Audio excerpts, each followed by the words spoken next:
오늘부터 히브리서 강의를 시작하려고 합니다.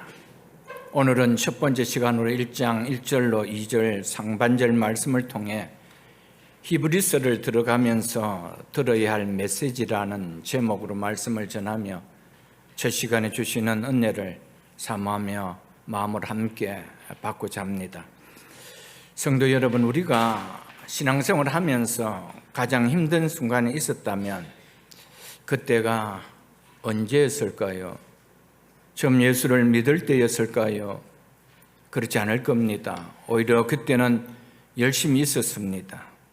먼저 믿는 성도들 보면서 기도도 하고 싶고 말씀도 읽고 싶고 예배도 기다려지고 모임도 기다려지고 그리했습니다.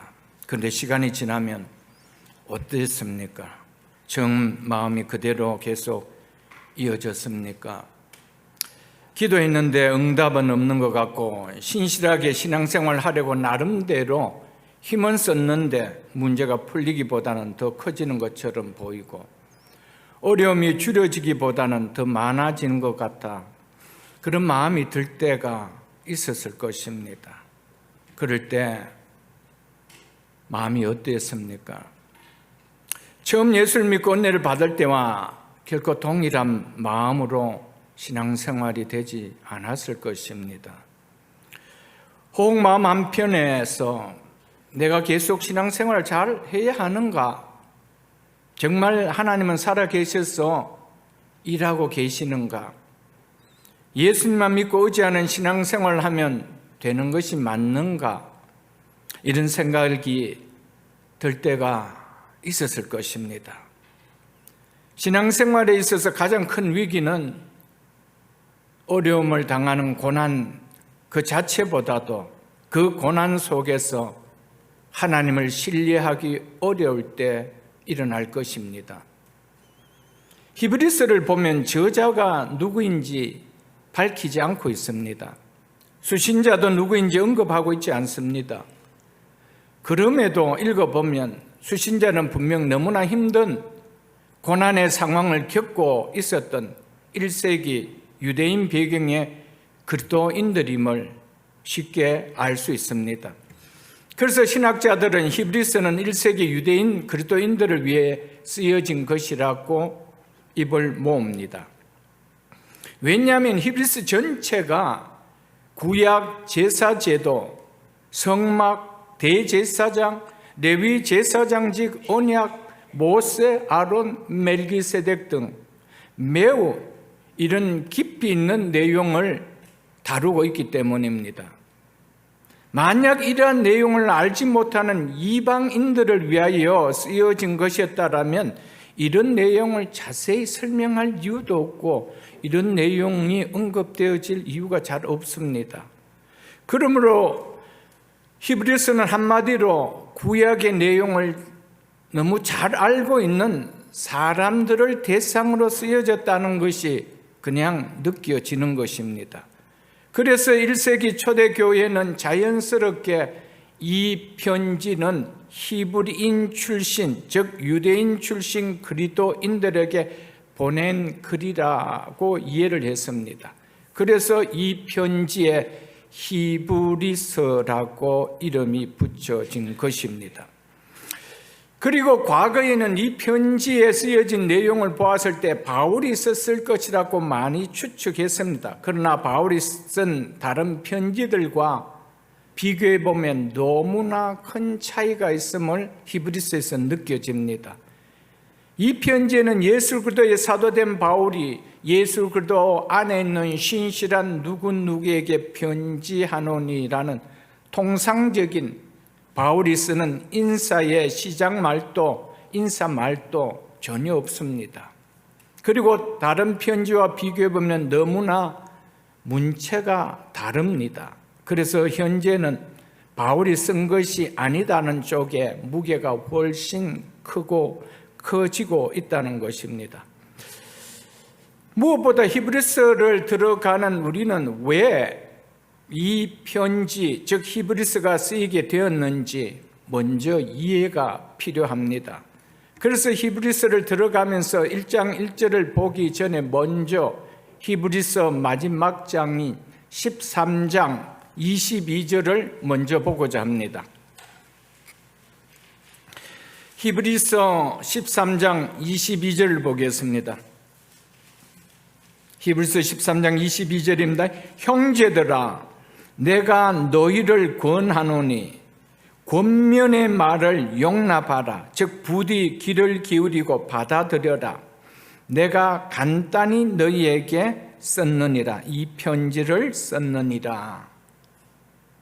이런 말씀을 하고 있습니다. 히브리서 저자는 히브리서를 마치면서 이렇게 맺고 있습니다. 왜 이 히브리서가 기록되었는지 그 답을 가장 잘 알려주는 말씀이 바로 이 말씀입니다. 히브리서 13장 22절은 마치 히브리서 저자가 마지막에 남긴 이 책의 목적을, 이 편지를 기록한 목적을 설명하는 설명서와 같다 할 수 있습니다. 여기에서 권면의 말은 히브리서 전체의 내용을 가리키는 말입니다. 저자는 그냥 편지라 하지 아니하고 권면의 말이라고 하였습니다.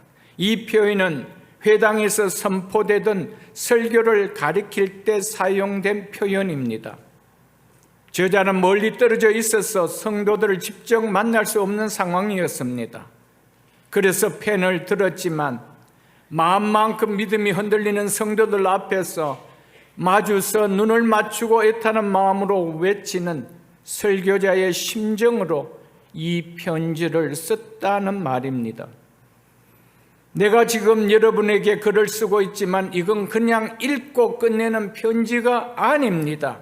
여러분 눈앞에서 내가 안타까운 심정으로 눈물을 흘리며 외치는 설교입니다. 부디 여기에 담긴 내용을 귀를 기울이고 받아들여 주기를 바랍니다. 이런 애절함을 담긴 간청이 바로 권면의 말이라는 단어 속에 들어있는 말입니다. 히브리서를 받았던 수신자는 1세기 유대교에서 기독교로 개종한 유대인 그리스도인들이었습니다. 이들은 바로 이런 어려운 상황 속에 있었던 자들이었습니다. 그들은 예수를 믿음으로 삶이 풀리는 것이 아니라 도리어 예수를 믿는다는 이유로 심한 고난을 당했습니다. 당시 로마 제국의 기독교 박해가 본격화되면서 이들은 사람에게 비난을 받았습니다. 직장을 잃었습니다. 재산을 빼앗겼습니다. 감옥에 갇혔습니다.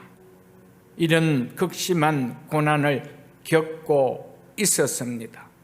그리고 안으로는 기독교인이라는 이유로 유대인 동족 공동체로부터 출교를 당해 경제적, 사회적 고립이 극에 달했습니다.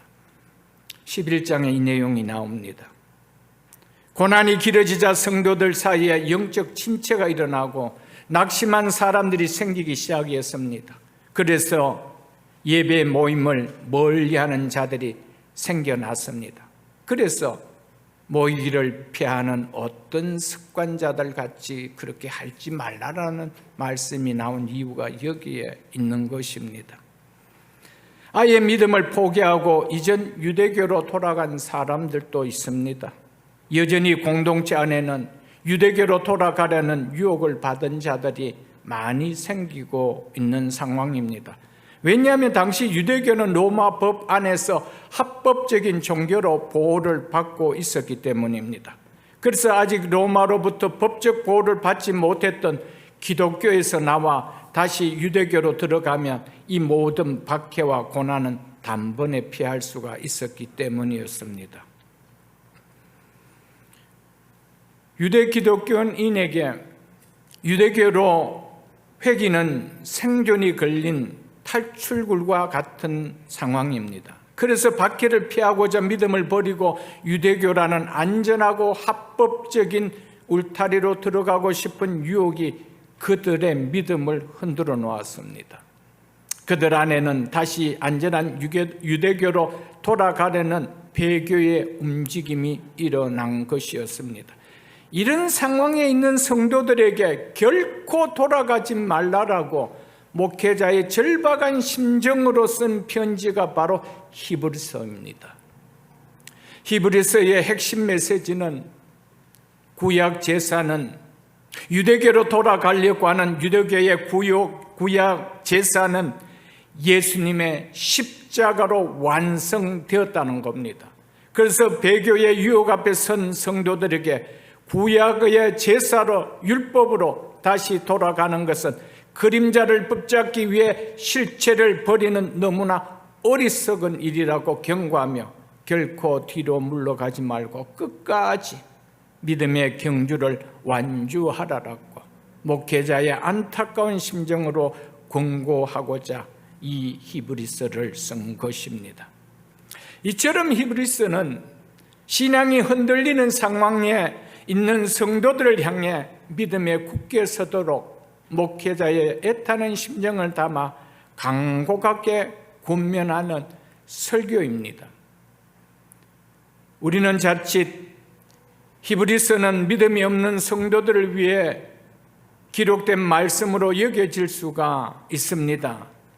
절대 그렇지 않습니다. 오히려 믿음은 있지만 긴 고난의 시간으로 지쳐있는 성도들을 위해 주신 말씀입니다.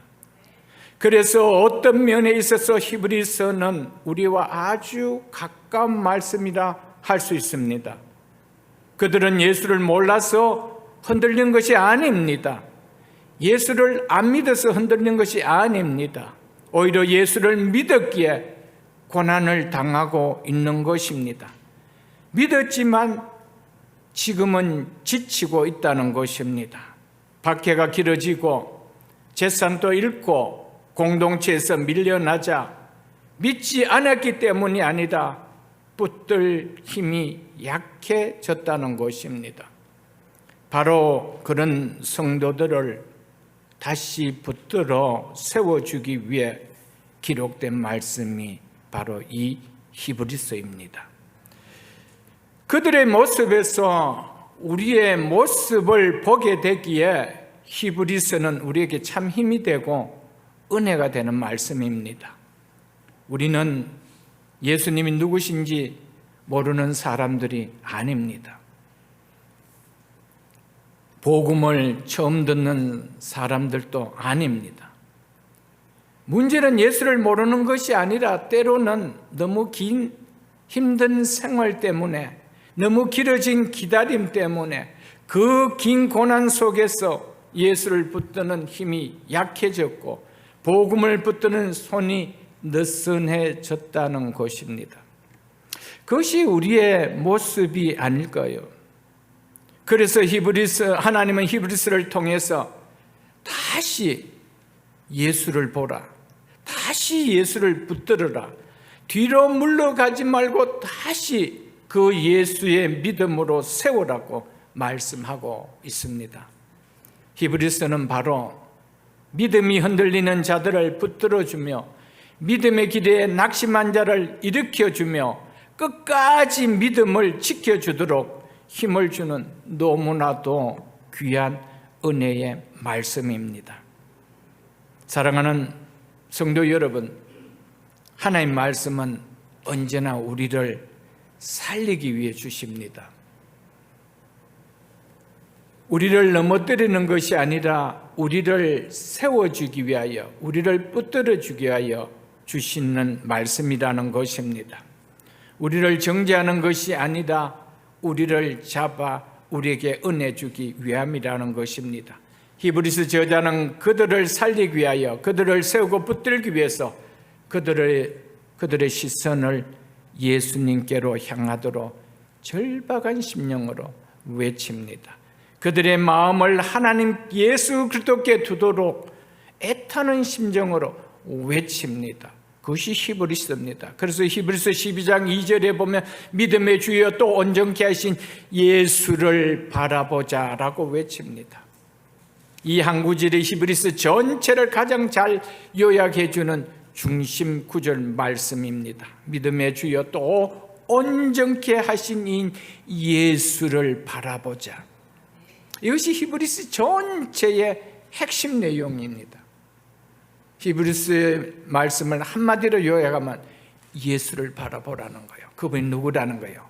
믿음의 창시자요, 믿음의 완성자이신 예수라며 그 예수를 바라보라는 것입니다. 히브리서는 흔들리는 성도들에게 환경을 보지 말고 예수 그리스도를 바라보라라고 외칩니다. 예수 그리스도는 구약의 모든 제도와 약속이 가리켰던 실체이다. 그러므로 그림자로 돌아가지 말고 실체이신 그분을 끝까지 붙들라. 그분은 끝까지 자기 백성을 붙드시는 분이라고 외치는 책이 바로 히브리서입니다. 모든 성도는 눈에 보이는 것에 끌리고 익숙한 것에 의지하고 때로는 뒤로 물러가고 싶어 할 때가 있습니다. 그래서 히브리서는 오늘 우리에게도 예수 그리스도보다 더 좋은 것은, 더 귀한 것은 없다라고 외치고 있습니다. 히브리서는 성경 가운데서도 가장 깊고 풍성한 예수 그리스도에 대한 내용을 담고 있는 책입니다. 그러면서 동시에 가장 따뜻하면서도 강력한 목회적 권면을 담고 있는 책입니다. 그래서 히브리서를 읽을수록 새로운 은혜를 발견하게 되고 들을수록 새로운 은혜를 누리게 되어집니다. 이런 은혜가 히브리서 강해가 지속되는 동안에 누려질 수 있기를 주님 축복합니다. 히브리서는 결국 예수님을 크게 보는 만큼 믿음도 견고해진다는 사실을 우리에게 강력하게 증언해 주는 말씀입니다. 예수님을 어떻게 보느냐, 거기에 따라 우리의 믿음이 달라진다는 겁니다. 그래서 히브리서 저자는 끊임없이 예수를 바라보라는 겁니다. 예수님이 크게 보이는 만큼 믿음도 견고해지고 깊고 커진다는 것입니다. 축복하옵기는 이번 히브리서 강해가 우리 모두에게 시간 예수 그리스도를 더욱 크고 영광스럽게 바라보게 되므로 믿음이 견고해지는 시간이 될 수 있기를 주의 이름으로 축복합니다. 히브리서의 중심은 예수 그리스도입니다. 예수님은 누구신가? 이것입니다. 히브리서에는 천사 이야기, 모세 이야기, 제사장 이야기, 성막 이야기, 언약 이야기, 믿음의 이야기들이 나옵니다. 이 모든 이야기들까지도 모두 예수 그리스도에게로 향하게 합니다. 그래서 히브리서의 중심은 바로 예수 그리스도입니다. 예수 그리스도가 누구신가? 이것을 이야기해 주는 것이 히브리서의 중심입니다. 그리고 히브리서의 목적은 인내입니다. 히브리서는 단순히 예수님의 위대하심을 설명하기 위한 책만이 아닙니다. 그러므로 끝까지 믿음을 지켜라, 이것이 히브리서가 기록한 목적이라는 것입니다. 끝까지 믿음을 지켜라, 끝까지 인내를 나타냅니다. 히브리서를 기록한 목적은 바로 이 인내입니다. 또한 히브리서는 경고와 위로가 함께 갑니다. 많은 사람들이 히브리서를 어려워하는 이유가 강한 경고 때문입니다. 그러나 히브리서의 경고는 성도를 밀어내기 위한 것이 아니라 사랑으로 붙들기 위한 경고라는 것을 우리는 알아야 합니다. 그리고 히브리서는 구약의 내용을 가장 많이 다루고 있는 신약 성경입니다. 따라서 히브리서는 단순히 신약의 한 성경이 아니라 구약 전체가 결국 예수 그리스도를 가리키고 있다는 사실을 보여주는 성경입니다.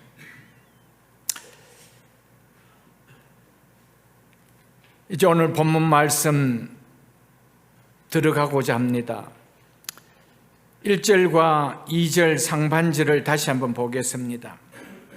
옛적의 선지자들을 통하여 여러 부분과 여러 모양으로 우리 조상들에게 말씀하신 하나님이 이 모든 날 마지막에는 아들을 통하여 우리에게 말씀하셨으니, 히브리서를 시작하는 이 두 절은 매우 짧지만 창세기로부터 요한계시록에 이르는 성경 전체의 구속사의 흐름을 단 두 절로 압축해 놓고 있는 너무나 중요한 말씀입니다. 그래서 히브리서 1장 1절과 2절을 성경 전체를 여는 열쇠라고 부릅니다. 성경은 기본적으로 하나님이 인간에게 자신을 알리는 책입니다. 즉 계시입니다. 히브리서 1장 1절로 2절은 그 계시가 어떻게 시작되어 어떻게 완성되었는지를 완벽하게 대조하며 보여주는 말씀입니다. 1절은 구약 성경이 쓰인 방식을 보여주며 2절은 신약 성경이 쓰인 방식을 보여줍니다. 그리고 1절은 구약의 열쇠이며 2절은 신약의 열쇠입니다. 1절을 다시 보겠습니다. 옛적의 선지자들 통하여 여러 부분과 여러 모양으로 우리 조상에게 말씀하신 하나님이, 히브리서 1장 1절의 이 말씀은 구약 성경 전체의 계시 역사를 요약해 주는 말씀이며 동시에 하나님이 인간에게 어떻게 다가오셨는지를 보여주는 서곡과 같은 말씀입니다. 여기에서 옛적에 in the past, 구약 시대를 가리킵니다. 구약 시대는 한마디로 신약 시대와 대조되는 개념으로 예수 그리스도가 오시기 전에 준비 단계를 뜻하는 말입니다. 구약 시대는 하나님은 직접 나타나 모든 사람에게 말씀하시기보다 선지자라는 특정 인물을 통해서 택하여 그들을 통해 자신의 뜻을 나타내셨습니다. 하나님께서 선지자들 통하여 어떻게 그 시대 사람들에게 자신의 뜻을 나타내는 말씀을 하셨다고 합니까? 여러 부분과 여러 모양으로. 여기서 여러 부분이라는 이 말은 at many times입니다.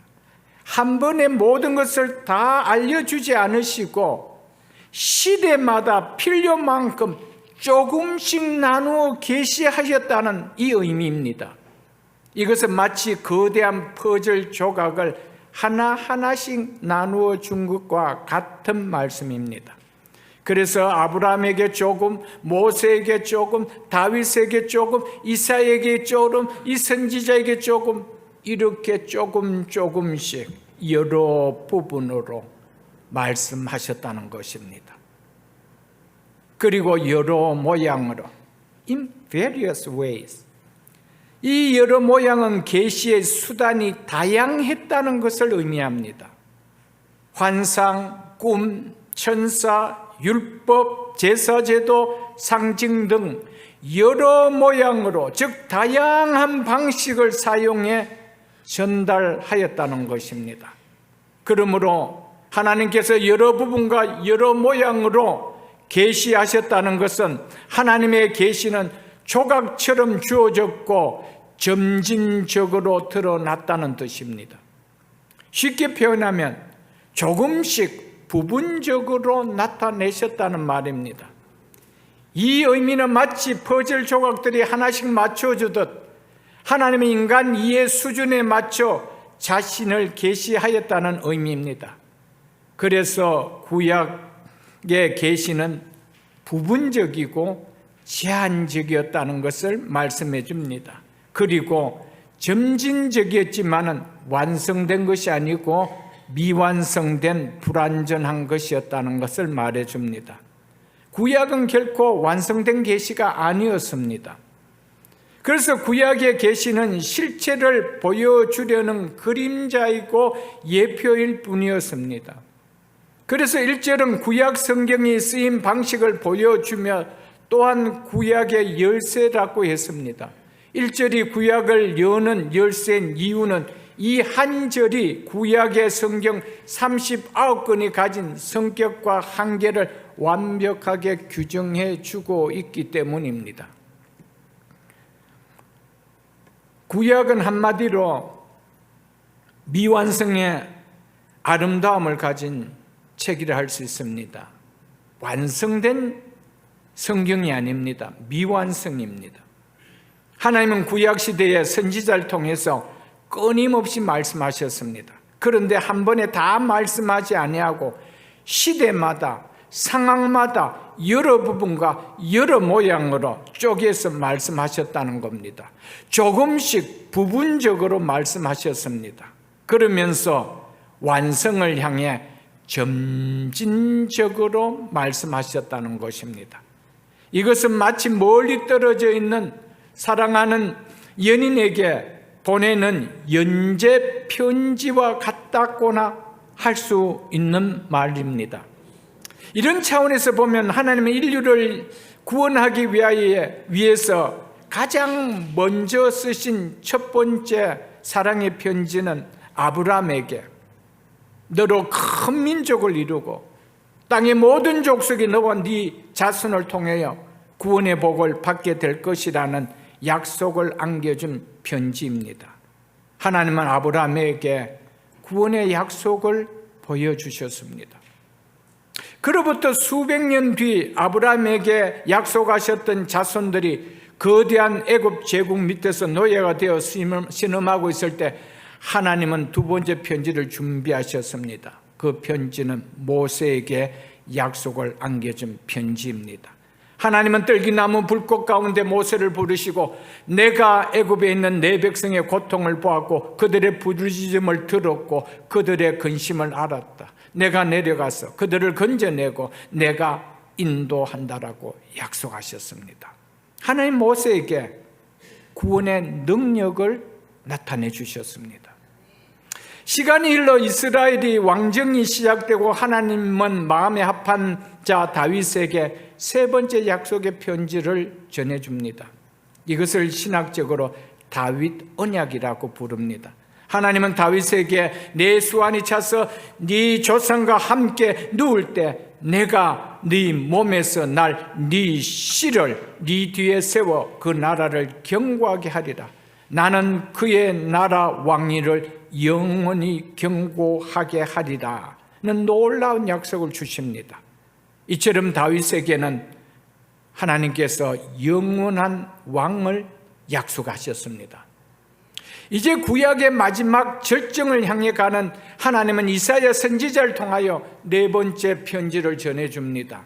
이사야 선지자에게 전한 편지를 열어보면 그가 찔림은 우리의 허물 때문이요 그가 상함은 우리의 죄악 때문이라. 그가 곤욕을 당하여 괴로울 때도 그 입을 열지 않았으며 마치 도수장에 끌려가는 어린 양과 같았도다 하며 우리를 구원할 왕은 황금 마차를 타고 군림하는 왕의 모습이 아니라 우리를 구원하기 위하여 도수장에 끌려가는 어린 양처럼 온몸이 찢기고 피를 흘릴 고난당하는 왕의 모습이라고 구체적인 모습을 보여줍니다. 이처럼 이사야에게는 고난당한 어린 양을 보여주셨습니다. 이처럼 히브리서 1장 1절은 구약 전체의 요약본인 것입니다. 이 편지 조각들을 한자리에 모아보십시오. 아브라함을 통해 구원을 약속하신 하나님이 모세를 통하여 구원의 능력을 보여주셨고 다윗을 통해서는 영원한 왕을 약속하셨고 이사야를 통해서 그 왕은 자기 백성을 위하여 고난당한 어린 양의 모습을 보여주셨습니다. 이처럼 점진적으로 그림이 완성되어 감을 우리는 볼 수가 있습니다. 물론 구약 성경을 편지로 비유하여 이 대표적인 네 통의 편지를 이야기했지만 이 네 통의 편지가 결코 다가 아니다는 것을 우리는 다 알 것입니다. 예레미야, 호세아, 아모스, 요나, 미가, 하박국, 말라기 선지자들과 에스겔, 에스라, 느헤미야, 다니엘 같은 종들에게 보낸 편지들도 수없이 많이 있습니다. 그러나 이 네 편지가 구약 성경의 중심의 이야기라는 것입니다. 우리가 살펴본 수천 년 동안 배달된 이 네 통의 편지 조각을 한 손에 쥐고 오늘 본문 히브리서 1장 2절을 읽어보십시오. 이 모든 날 마지막에는 아들을 통하여 우리에게 말씀하셨으니, 이 네 통의 편지를 한 손에 쥐고 이 말씀을 읽어보면 우리는 이 말씀이 어떻게 느껴지는지 알 것입니다. 여기서 말하는 이 모든 날 마지막은 단순히 세상 끝을 말하는 표현이 아니고 구약 시대가 끝나고 메시아가 오심으로 시작된 새로운 시대, 곧 그리스도의 초림에서부터 재림 때까지 모든 날을 가리킵니다. 신약 시대는 예수 그리스도의 오심으로 시작되었습니다. 예수 그리스도의 재림으로 마감되는 것이 바로 신약입니다. 즉 계시가 완성된 신약 시대를 가리키는 말이 이 모든 날 마지막입니다. 그래서 구약 시대는 하나님이 끊임없이 편지를 보내고 계셨지만 아직 최종 주인공이 도착하지 않은 상태라 계시가 완성되지는 않았습니다. 이것이 구약의 본질입니다. 이 모든 아브람, 모세, 다윗, 이사야에 말씀하신 그 약속이 마침내 누구에게서 최종 완성됐다는 겁니까? 히브리서 1장 2절의 주인공이신 아들에게서, 즉 예수 그리스도에게서 완성되었다는 것입니다. 전에는 선지자들이 우체부 노릇을 했습니다. 편지를 배달했습니다. 그래서 여호와께서 이러시되, 여호와께서 이렇게 말씀하시되, 이렇게 이해했습니다. 그런데 이제는 이 모든 날 마지막에 아들을 통하여 말씀하십니다. 이제는 선지자를 통해 말하는 것이 아니고 말씀하신 하나님 자신이 직접 말씀한다는 겁니다. 그래서 내가 너에게 이르노니, 이렇게 이야기하는 겁니다. 그래서 구약과 신약의 말씀은 너무 다르다는 겁니다. 구약은 항상 여호와께서 이르시되, 여호와께서 이렇게 말씀하셨느니라, 이렇게 이야기합니다. 그런데 신약이 뭐죠? 내가 너희에게 이르노니. 이제는 우체부가 필요 없다는 겁니다. 우체부가 그렇게 날라줬던 편지의 주인공이 이제 도착했다는 겁니다. 그러니까 이 구약은 뭐죠? 미완성이었습니다. 왜? 주인공이 도착 안 했으니까. 그래서 주인공이 도착한 신약 성경은 계시가 완성된 시대입니다. 이제 누가 더 이상 전할 이유가 없다라는 것입니다.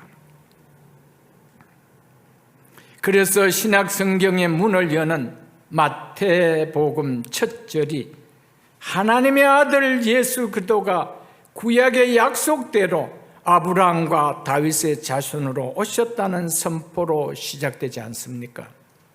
그리고 세례 요한은 그 예수를 가리켜 보라, 세상 죄를 지고 가는 하나님의 어린 양이라고 외치는 것을 우리가 너무 잘 아지 않습니까? 우리를 구원하시고 다스리실 왕은 고난당하는 어린 양이라고 표현했는데, 세례 요한은 그 예수님이 이 땅에 오셨을 때 보라, 저분이 세상 죄를 지고 가는 하나님의 어린 양이다, 그렇게 외치는 것을 우리가 보지 않습니까? 어떻습니까? 구약의 모든 편지 조각들이 예수 그리스도의 이름 앞에서 쫙 맞춰지고 완성됨이 느껴질 것입니다.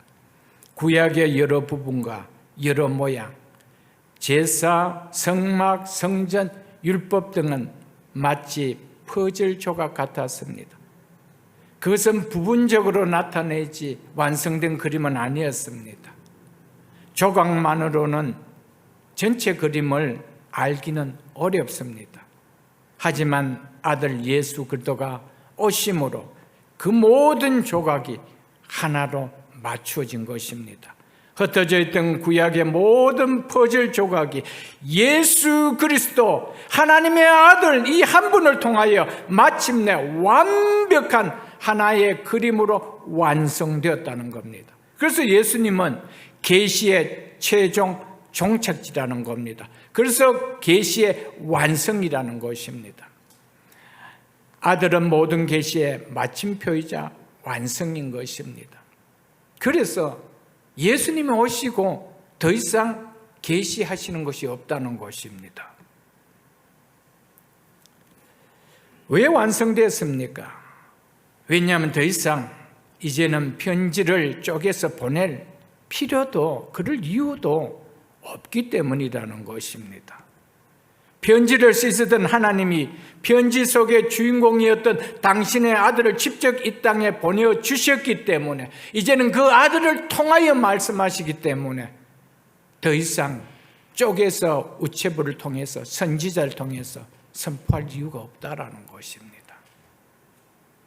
그러므로 이 모든 날 마지막에는 아들을 통하여 우리에게 말씀하셨다는 이 말씀은 하나님의 인류의 역사를 통해 진행해 오신 계시의 여정이 이제 최종 종착지에 도착했음을 선언하는 웅장한 선포입니다. 왜냐하면 하나님의 계시가 완성인 하나님의 아들이 그 주인공이 이 땅에 오셨기 때문입니다.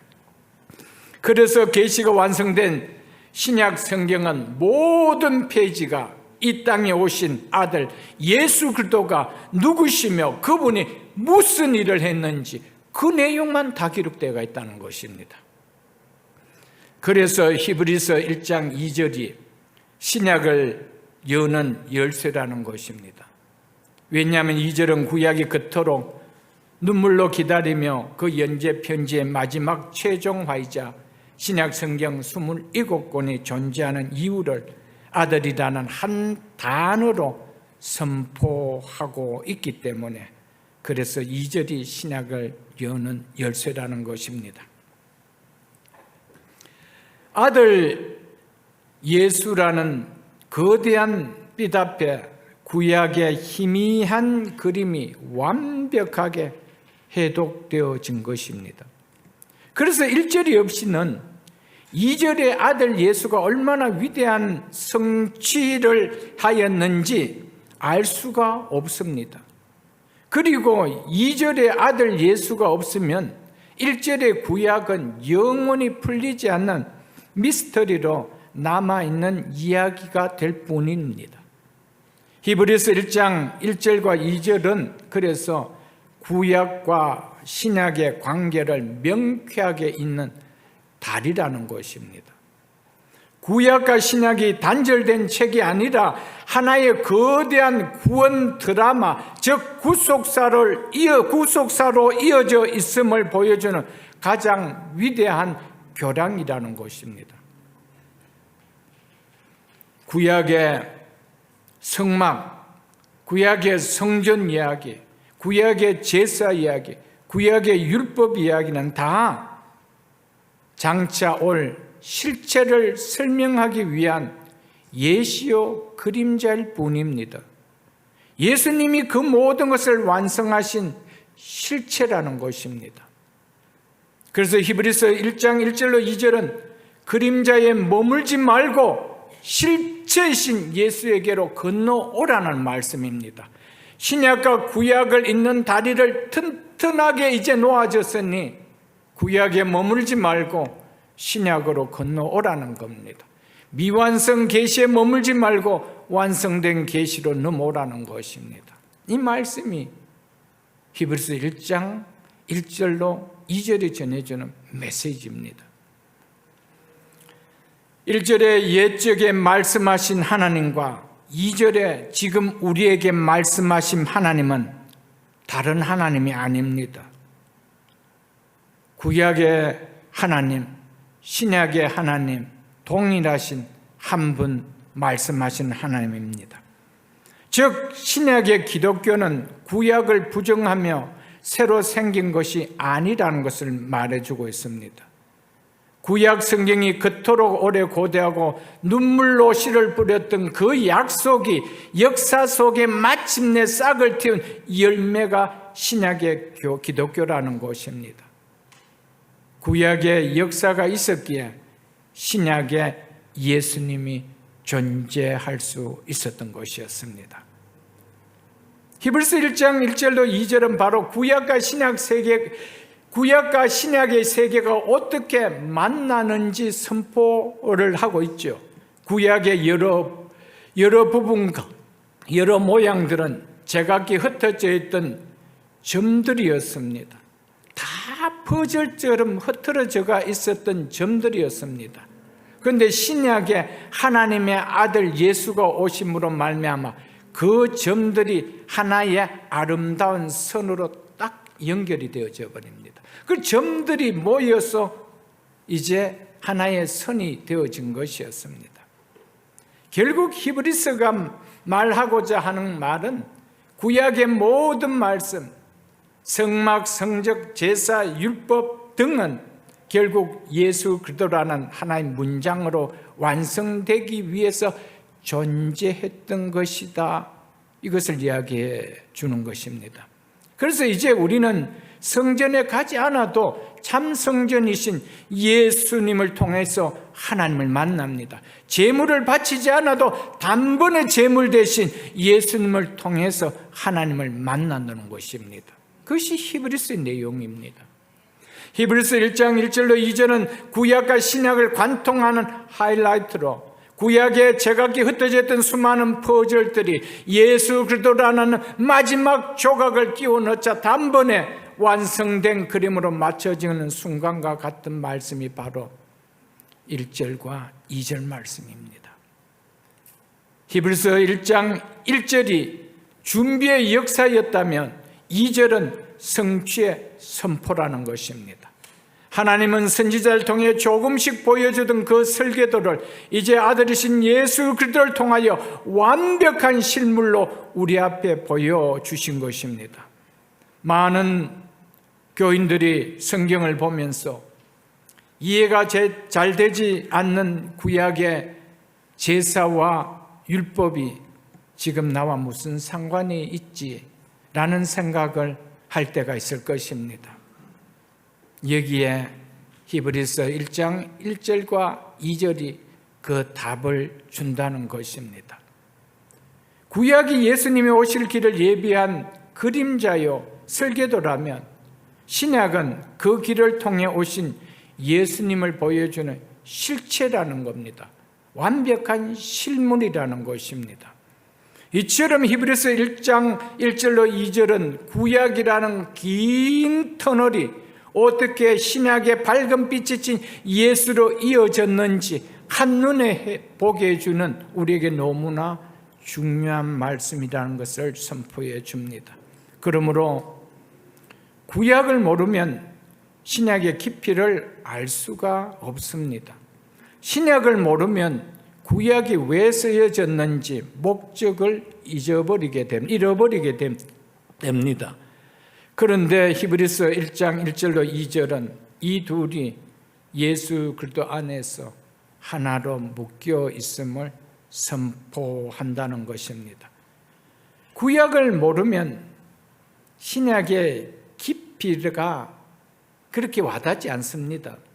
구약은 신약의 코드를 푸는 배경 지식이고 암호 같은 것입니다. 그래서 신약 성경은 구약이라는 거대한 토대 위에 세워진 것입니다. 그래서 구약을 잘 모르면 신약이 그렇게 명쾌하게 이해가 잘 안 되집니다. 특별히 히브리서는 무슨 말인지 전혀 와닿지를 않습니다. 그래서 구약의 내용들을 가지고 예수님을 설명해 주고 있는 것이 히브리서라는 것입니다. 신약 성경은 하늘에서 갑자기 뚝 떨어진 책이 아닙니다. 신약의 저자들은 철저하게 구약의 언어, 구약의 제사, 구약의 역사 그리고 문화적 맥락 위에서 예수님을 설명했습니다. 그러므로 구약이라는 기초 체력이 없으면 신약의 알맹이는 놓쳐버릴 수가 있다는 것입니다. 신약에서 예수님을 우리의 대제사장이라고 부를 때 구약 레위기에 피 흘리는 제사 제도와 제사장 아론의 반차를 모르면 이 말이 얼마나 가슴 벅찬 선언인지 와닿지 않습니다. 우리는 수없이 예수님이 우리의 대제사장이라고 하는데 대제사장이란 백그라운드의 구약의 내용을 모르면 이게 그렇게 와닿지 않는다 이 말입니다. 매년 두려움으로 피를 들고 지성소에 들어갔던 대제사장의 한계를 알아야 단번에 하늘 성소에 들어가신 예수님의 은혜가 얼마나 거대하다라는 것을 비로소 깨닫게 되어진다는 것이죠. 복음서에서 예수님을 세상 죄를 지고 가는 하나님의 어린 양이라고 소개할 때 구약 출애굽 문설주에 발랐던 그 어린 양의 피를 모르며 즉 죽음의 재앙을 넘어갔던 유월절 사건을 모르면 그 깊이의 구원의 의미는 절반 정도도 안 느껴집니다.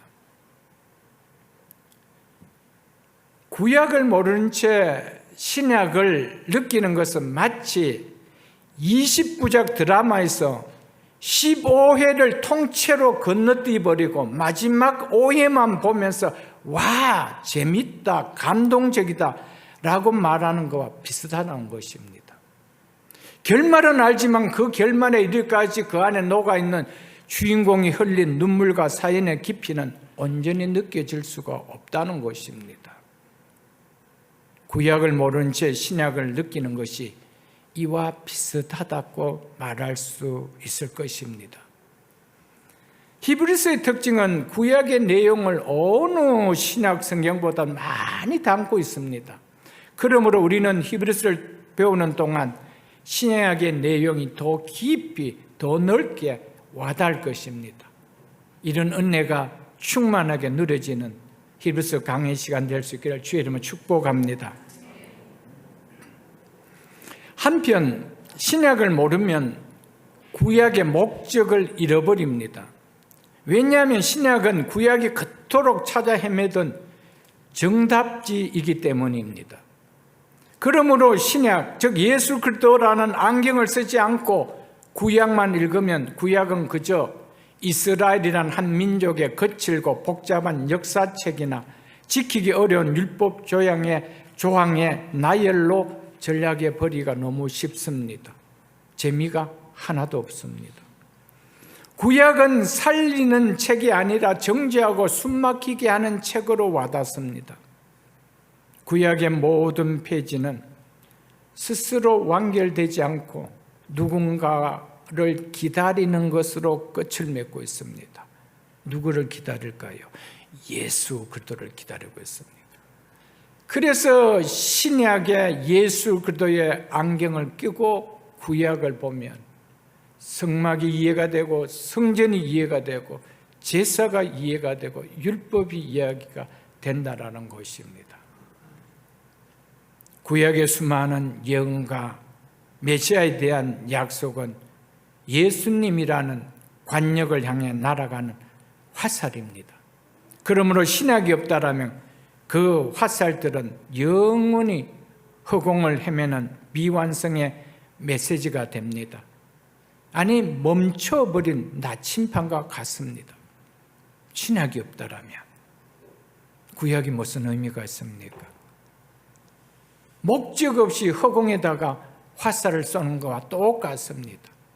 멈춰버린 나침판을 달고 항해하는 것과 똑같다는 것입니다. 그러므로 신약의 핵심 주제는 예수 그리스도입니다. 예수 그리스도를 우리가 믿지 않고 예수 그리스도를 알려하지 않고는 성경은 너무나 수수께끼 같은 책입니다. 그것도 너무 재미없는, 너무나 지루하고 잠 오는 그런 책에 불과하다는 겁니다. 그러나 예수를 알고 예수님이라는 안경을 끼고 성경을 보면은 성경은 너무 다릅니다. 제가 그래서 그 성경을 읽고 정말 너무 감격해서 이것은 나 혼자 간직하기가 너무 버겁다는 생각이 들어 학교에 교사를 했을 때 아이들을 불러 성경 공부를 가르치기 시작했습니다. 그리고 하나님은 결국 목회자 길을 오기까지 하셨습니다. 성경은 너무 우리의 눈을 확 뜨게 하는 너무나 뭐라고 표현해야 될지 모를 정도로 그냥 좋다는 책이 아닙니다. 내 인생 자체를 바꾸어 버린 책입니다.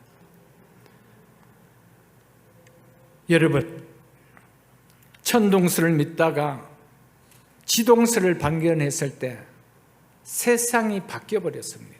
마찬가지입니다. 성경을 읽고 예수 그리스도를 알게 되면 세상은 그대로인데 세상이 바뀐 것 같이 보입니다. 그 정도로 다릅니다. 예수라는 안경을 끼지 않으면, 예수를 만나지 않으면 성경은 아무 재미가 없습니다. 왜냐하면 육적인 귀로는, 그 사람의 귀로는 들리는 소리가 아니기 때문입니다. 육안으로는 그것이 보이지 않기 때문에 그렇습니다. 그러니까 보이지 않는 걸 자꾸 보라니까, 들리지 않은 걸 자꾸 들으니까 고문 같은 시간이죠. 그러나 예수를 만나면은 여러분도 저와 같은 동일한 고백이, 아니 그 이상의 고백이 나올 줄 확신합니다. 2절에 보면은 아들을 통하여 우리에게 말씀하셨으니, 이 말씀의 핵심은 아들과 우리에게 말씀하심입니다. 아들과 우리에게 말씀하심은 기독교 신앙의 정수입니다. 과거 조상들에게 말씀하셨던 하나님이 이제 우리에게, 즉 신약의 성도들에게 직접 말씀하셨습니다. 여기서 말씀하셨느니는 이 원어 헬라어 시제를 보면 부정과거로 되어 있습니다. 이는 단번에 확정적으로 말씀하셨음을 의미합니다. 즉 말씀하심이 단회적이며 그리고 영원한 효력을 가졌음을 뜻합니다. 이 말은 더 이상 추가적인 계시가 필요가 없을 만큼 아들이 말씀하셨다는 것은 충분하고 완전한 소통이 이루어졌다, 이 말씀입니다. 하나님은 아들 통하여 하실 말씀을 다 하셨다는 것입니다. 더 이상 새로운 복음이나 더 고차적인 계시가 필요가 없다는 것입니다. 만약 누가 예수 외에 다른 계시가 필요하다고 한다면 그것은 아들을 통해 하신 하나님의 말씀이 부족하다고 느끼는 하나님의 말씀에 대한 모독인 것입니다. 아들 안에는 우리가 구원받고 하나님과 동행하는 데 필요한 모든 것이 이미 충만하게 충족되었다는 것입니다. 그 말이 하나님이 아들을 통하여 말씀하셨느니라는 그 하셨느니라에 있다는 것입니다. 하나님은 아들 통하여 최종적으로 말씀하셨습니다. 아들이 계시의 완성이라는 사실은 우리 인생의 모든 근원적인 문제에 대한 답이 아들 예수 안에 있다는 것을 뜻합니다. 구약 선지자들은 이 편지를 전하는 우체부에 불과했지만은, 그러나 이제 아들은 우체부가 아니고 우체부가 나는 그 편지의 주인공이라는 것입니다. 그래서 예수님은 계시의 전달자가 아니라 계시의 완성자인 신 계시의 기원자라는 것입니다. 그러니까 말씀하시는 계시자이기 때문에 그분이 뭐라고 합니까? 내가 너희에게 이르노니라고 말씀을 계시하는 것이죠. 그러므로 우리는 계시의 근원인 예수님을 인생의 최종 권위로 삼아야 합니다. 따라서 우리의 신앙과 삶의 기준은 다른 어떤 철학이나 신비한 체험이 아니라 오직 예수 그리스도의 말씀이어야 한다, 이 말씀입니다. 이미 주어진 계시의 충족성을 우리는 누리며 신앙생활을 해야 됩니다. 많은 사람들이 새로운 계시나 특별한 음성을 듣거나 신비한 체험을 경험하기를 갈망하며 이곳저곳을 다니는 경우가 너무 많습니다. 히브리서 기자는 우리에게 분명하게 말씀합니다. 하나님이 그 아들을 통하여 이미 말씀하셨느니라. 완료됐다는 겁니다. 더 이상 더 애대할 계시가 없다는 겁니다. 그래서 개혁신앙은 하나님의 계시는 종결되었다라고 한 이유가 여기에 있는 것입니다. 하나님께서는 아들 예수 그리스도 안에서 자신을 충만하게 계시하셨기에 구원과 신앙에 필요한 모든 것을 이미 성경 안에 다 주셨습니다. 그러므로 성경 66권은 우리의 구원과 신앙생활과 삶에 충분하게 새로운 계시나 주관적인 환상이나 음성에 현혹되지 말아야 됩니다. 이미 우리에게 주신 기록된 말씀, 기록된 계시, 완성된 66권의 성경 안에 아들 예수의 음성을 찾고 들어야 합니다. 그것이 우리의 신앙에, 우리의 삶에 가장 안전하고 확실한 길이라는 것입니다. 말씀하셨느니라는 이 선언은 그 말씀이 내 삶의 최종 판결문이 되어야 함을 의미합니다. 내 기분, 세상의 가치관, 사람의 여론이 아니다. 아들을 통하여 주신 말씀이 내 인생의 가장 높은 우선순위가 되어야 한다, 이 말씀입니다. 그러므로 우리는 반드시 하나님께서 아들을 통해 확정적으로 주신 말씀 위에 인생의 집을 세워야 합니다. 우리의 삶을 살아가야 한다는 겁니다. 그것이 가장 안전하고 확실한 길이라는 것입니다. 말씀을 정리하며 마치겠습니다. 사랑하는 성도 여러분, 오늘 우리는 히브리서를 시작하면서 먼저 이 책이 왜 기록되었는지를 살펴보았습니다. 히브리서는 믿음이 없는 사람들을 향한 책이 아니라는 것입니다.